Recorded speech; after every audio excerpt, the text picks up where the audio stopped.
Hello, I'm Dr. Alice Benton, one of the co-hosts here at New Life. Let's talk about finding compassion for yourself. We could all use a bit more compassion. So there's good news and there's bad news here. I'm going to start with the bad news. The bad news is on our own, we cannot muster up enough compassion for ourselves. We have so many negative and accusatory thoughts running through our mind on a regular basis, so familiar to us that we're often unaware that it's even happening, and it's not a problem that we can fix on our own.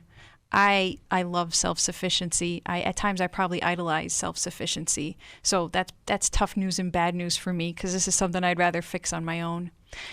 So I want you to think about the negative beliefs that you tend to have about yourself, your self-criticism. Mine can be that I'm lazy. Objectively, it's not true, but I accuse myself of being lazy. And any time that I'm too tired and that I start to take a rest, I have to combat that belief that I'm lazy. Here I go again. I'm being lazy. But just recognizing it on our own is not enough. But we do have to admit to ourselves that we are not compassionate enough. Hardly anybody is compassionate enough to themselves. Admitting it to self first, confessing it to God, and then also sharing those self-accusations with a trusted companion. Now, it could be that that negative belief that you have about yourself was planted there by someone else. Oftentimes, unbeknownst to them, and hopefully unintentionally, our parents planted some of those beliefs with what they implied, perhaps what they said directly, how they treated themselves, and how they treated us. There was one time where after working really hard all day, I took my schooling very seriously. I took my chores seriously. I was generally a hard worker. I sat down to rest. I was reading a book in the middle of the afternoon, and my mom came by with the vacuum cleaner, and she was vacuuming right up next to me and my feet, so eventually I had to lift my feet up so she could vacuum underneath me. I don't think she said anything, but I thought she looked at me with a critical eye. And the message that I sensed from her was, here I am, working hard, vacuuming under your feet, and you're reading a book right now, mid-afternoon? Now, I think a lot of that was made up in my own head, but it stuck with me. So that when I sit down now, I should be back up again vacuuming. I should be doing something else. There's always something else to be doing. I think that's a root for me. I have very hardworking parents. To a fault, we are workaholics. And so we all held ourselves to too high of a standard. That was not good for us, nor for our families. So we probably have to forgive a few people when it comes to the negative beliefs that we have about ourselves. Even though my parents wanted me to have a good work ethic, and I thank them for that. They did a good job with that. I also need to forgive them. It was hard for them to slow down. It was hard for them to relax, to engage in self-care for themselves. And so I didn't get that part of the modeling. And so forgiving them releases me from some of the resentment and from some of the negative beliefs that I have about myself. So we have to forgive those who planted the thoughts intentionally or unintentionally. And then learn God's truth about who He says we are.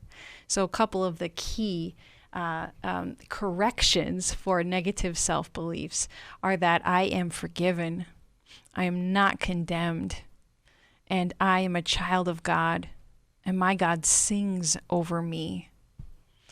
It's hard to believe those the first time we hear them, the first time that we try them on, and it's with repetition that they can sink in and defeat the negative beliefs that we have. It's a great way to build compassion. We probably need to also look for some of the truth in the self-accusations. Am I really lazy sometimes? Are there times that I do avoid the hard work? I probably need truth from the outside, feedback from other people around me, because it's hard for all of us to see and to face what is truly negative and needs improvement, what's truly a weakness and a shortcoming. So working to improve helps us to have more compassion. It fuels the compassion because I'm working on being better. We need cheerleading. And this is such a foreign thing to ask for, but I've learned to ask for it, and I feel the benefit when I do so. So when I'm low, when I'm beating myself up in my head, I go to my family members and I tell them, would you please tell me the things that you see me doing well?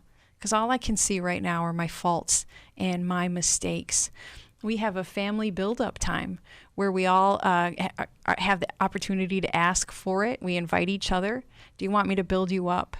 And the grace flows when we do it, and the compassion builds both for self and for others. And I'm going to bring up here EMDR, eye movement desensitization and reprocessing. It helps us to build compassion because it's a therapy that's very good at combating the untrue accusations or the accusations that are exaggerations, and it helps us to replace them with truth.